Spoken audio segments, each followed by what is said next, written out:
चलो चलो चलो, जमाल हो गया ना। हैंड चेक करो। दीदी, हाँ, ये आप तो कह रही थी विवाह में बहुत सारी रस्में होती हैं, होती तो हैं, बहुत सारी होती हैं। तो ये कन्यादान कब होता है?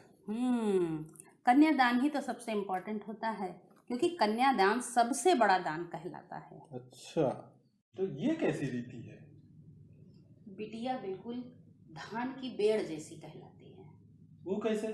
पहले एक खेत में कुछ दिन लगाई जाती है, फिर वहाँ से उखाड़ी जाती है, फिर दूसरे खेत में लगाई जाती है। अच्छा। तब वो फसल देती है। किसी का घर आंगन फलने फूलने के लिए अपनी संतान दे देना तो कोई ना दे सकता है और ना कोई उसका मोल चुका सकता है। उसका दान ही हो सकता है।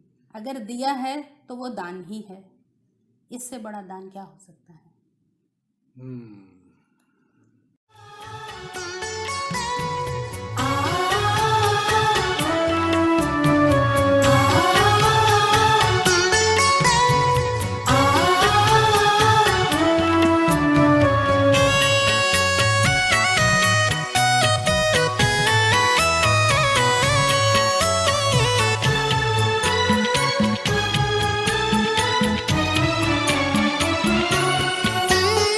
पहली कियरिया माँ जो बोयो बाबुल, दूसरी कियरिया मधान हो।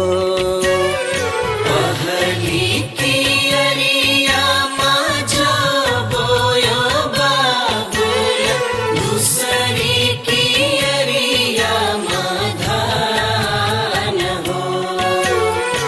तीसरी कियरिया माँ तुम बैठो बाबुल, देवु कुंवारी के दान हो।